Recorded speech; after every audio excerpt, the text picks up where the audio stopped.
नमस्कार दोस्तों, जयराम जी की।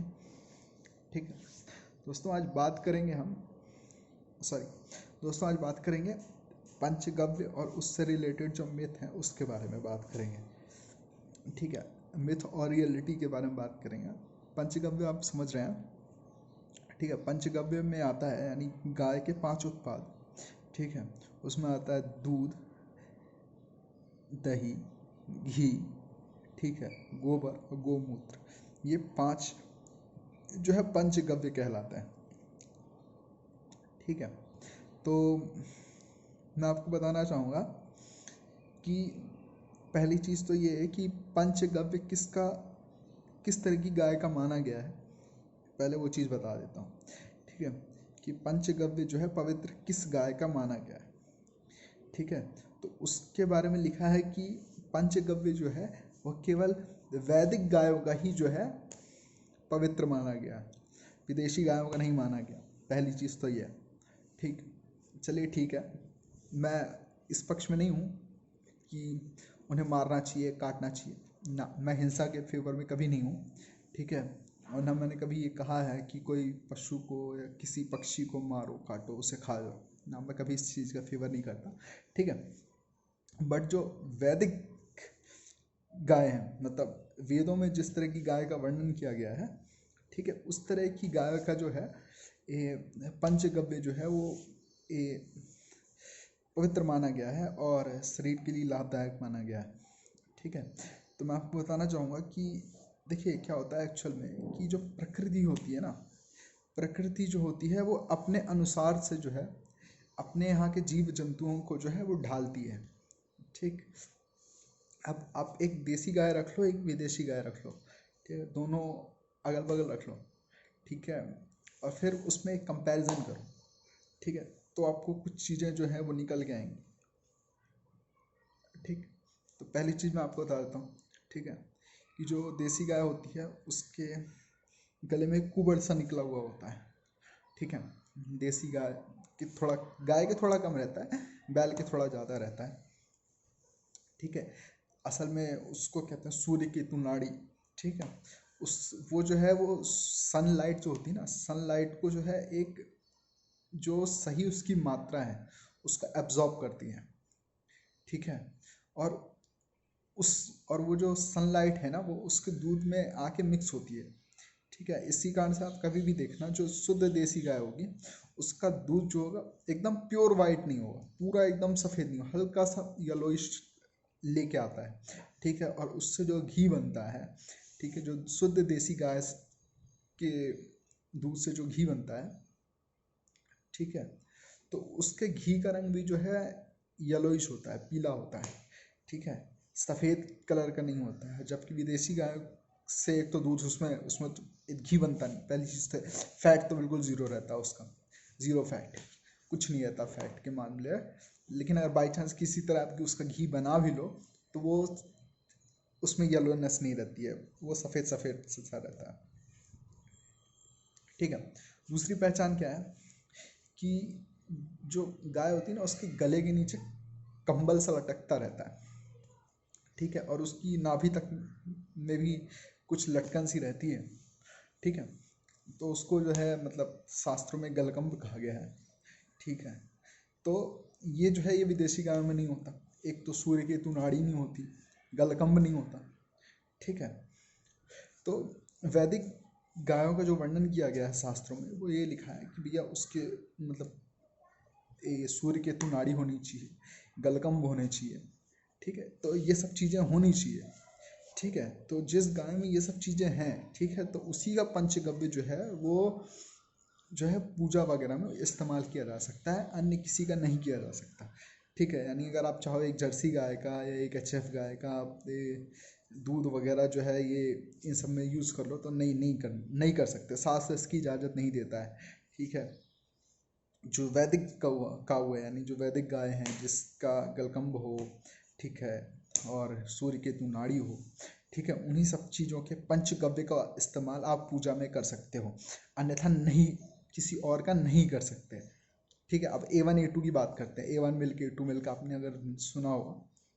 ठीक है, तो मैं बताता हूँ A1 और A2 मिल्क में क्या है कि जो देसी गाय का मिल्क होता है वो A2 मिल्क कहलाता है, ठीक है। और जो विदेशी गाय होता है उसका A1 मिल्क होता है, ठीक है। तो A1 मिल्क जो है वो टॉक्सिक होता है, ठीक है। A2 मिल्क नॉन टॉक्सिक होता है, ठीक।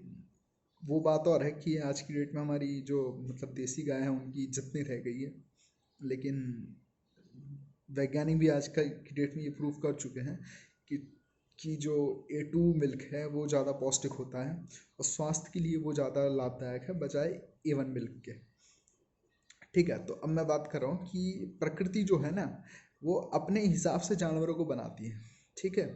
अब जैसे हमारे यहाँ की गाय जो है, ठीक है, यानी जो देसी गाय है, मतलब ये वैदिक काउस हैं, ठीक है। आप उनको देख लो, वो कितनी भी गर्मी हो ना, चुपचाप धूप में भी खड़ी रहेंगी तो जुगाली करती रहेंगी, ठीक है। यहीं आप अगर विदेशी गाय को रख दो साथ में, ठीक है, वो 35-40 में हाँफने लग जाएगी। इतना हाँफेगी लगेगा कि निपट जाएगी थोड़ी देर में, ठीक है। तो कहने का मतलब ये है कि उनको जो है ना प्रकृति ने यहाँ के लिए बनाया ही नहीं है, ठीक है। हम ज़बरदस्ती उन्हें यूज़ कर रहे हैं, ठीक है।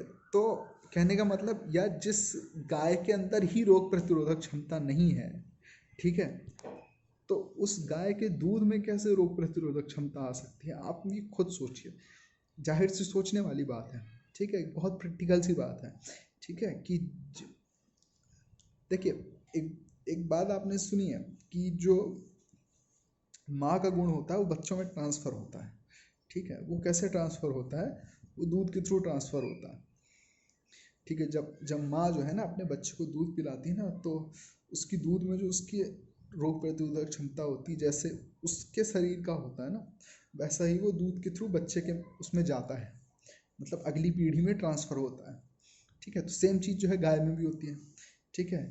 अगर गाय का के अंदर खुद रोग प्रतिरोधक क्षमता नहीं है, ठीक है, गाय के अंदर खुद ममत्व तो नहीं है, ठीक है, तो जो उसका दूध पिएगा, ठीक है, या जो उसका दूध ग्रहण करेगा, उससे बना दही घी ये सब खाएगा, जाहिर सी बात है वो गुण भी जो है वो उस पे जाएंगे, ठीक है।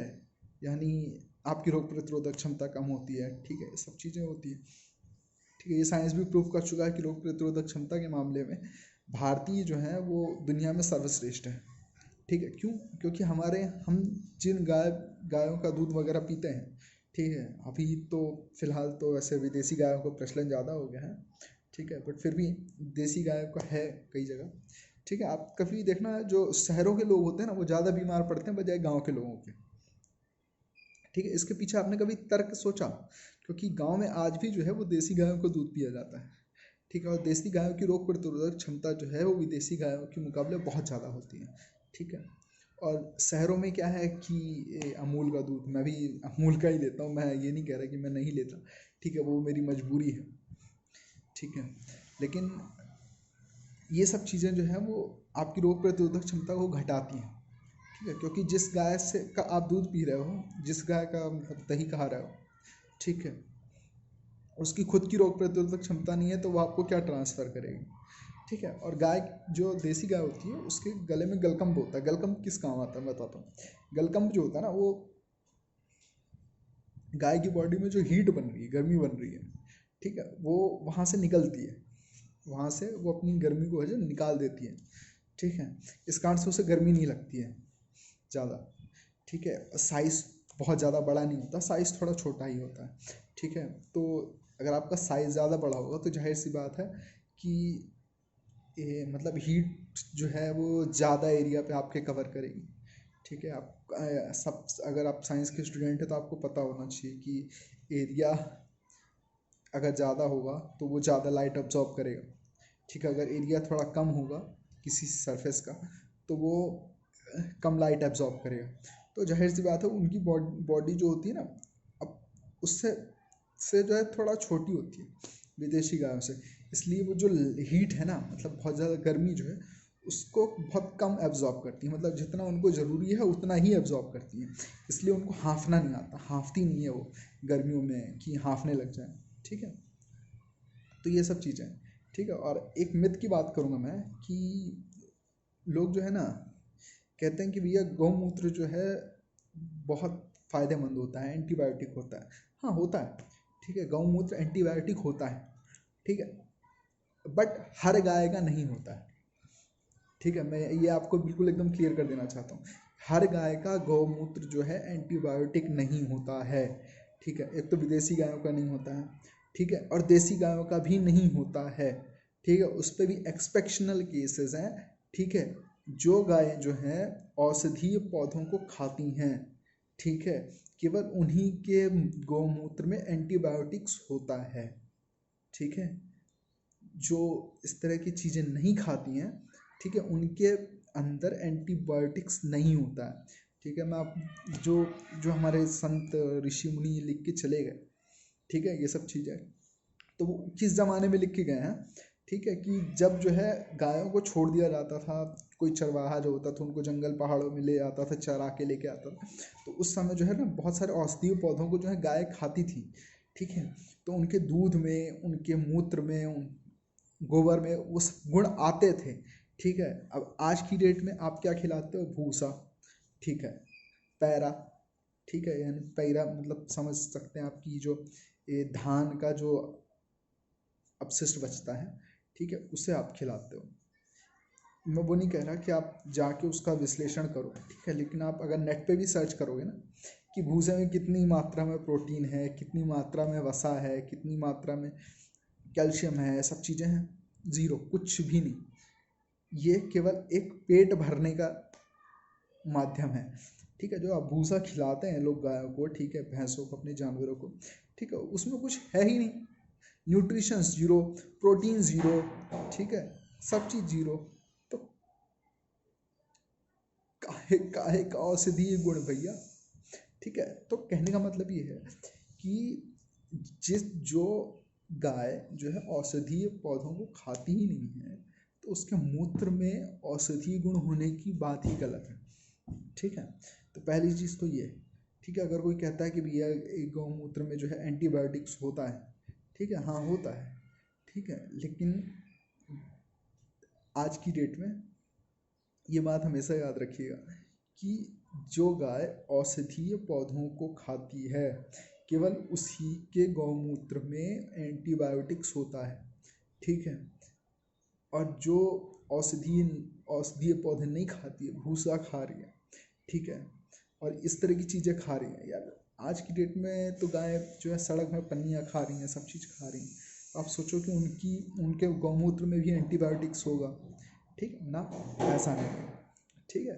तो क्या है, थोड़ा साइंटिफिक तर्क पे बात करिए, ठीक है। मैं ये नहीं कह रहा कि गौमूत्र जो है पवित्र नहीं होता है, ठीक है, उस पर एंटीबायोटिक्स नहीं होते हैं, सब चीज़ होती हैं, लेकिन बशर्ते वो गाय जो है मतलब औषधीय पौधों को खाए, ठीक है, चारा खाए, मतलब ये औषधीय सब्जियां वगैरह खाए, ठीक है, तो ऐसे केस में होता है, ठीक है। आप आज की डेट में जो है पूरे भारतवर्ष में जो है पूरी जो देसी गाय हो चाहे विदेशी गाय हो, वो केवल भूसे के सहारे पड़ी हुई हैं, ठीक है। तो आई डोंट थिंक कि आपको लगता है कि भूसा जिसमें कुछ भी नहीं हो, कुछ भी नहीं होता है भूसे में, भूसे का आप न्यूट्रिशन वैल्यू अगर चेक करेंगे, ठीक है, तो भूसे में कुछ भी नहीं होता है, ठीक है। अगर कोई मतलब एनिमल हस्बेंड्री या वेटनरी डॉक्टर है तो वो ये सब चीज़ें समझेगा कि भैया भूसे में न्यूट्रिशंस के मामले में कुछ भी नहीं होता, ज़ीरो, ओनली ज़ीरो।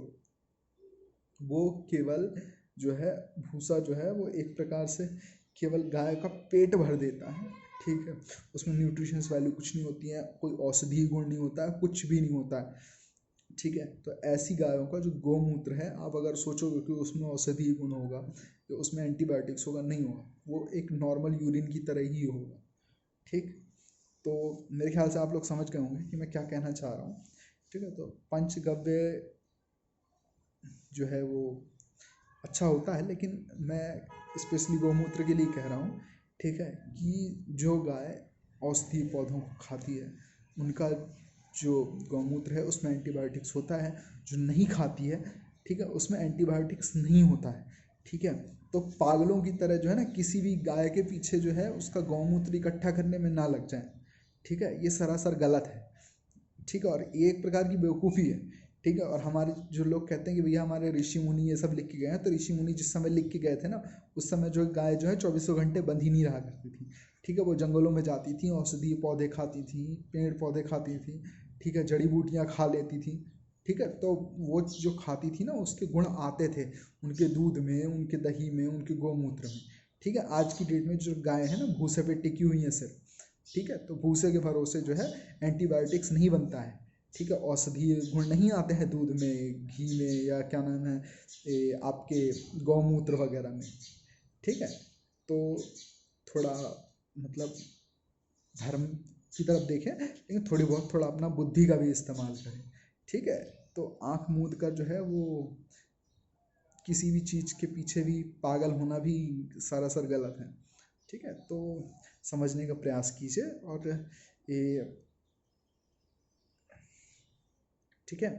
तो इस तरह की चीज़ें करने से पहले एक बार कुछ चीज़ें सोचिए, पहले समझिए, चीज़ों को समझिए, उस समय जो लिखा गया, ठीक है, उस समय की क्या परिस्थिति थी और अब की क्या परिस्थिति है, क्या वो दोनों एक जैसी हैं, ठीक है। अगर वो एक जैसी हैं तो उस समय की जो चीज़ें हैं वो इस समय की चीज़ों के हिसाब से कारगर हैं, ठीक है। अगर वो परिस्थिति, उस तरह की परिस्थिति आज नहीं है, ठीक है, तो ज़रूरी नहीं कि वो कारगर हो ही, ठीक। चलिए, जय राम जी की।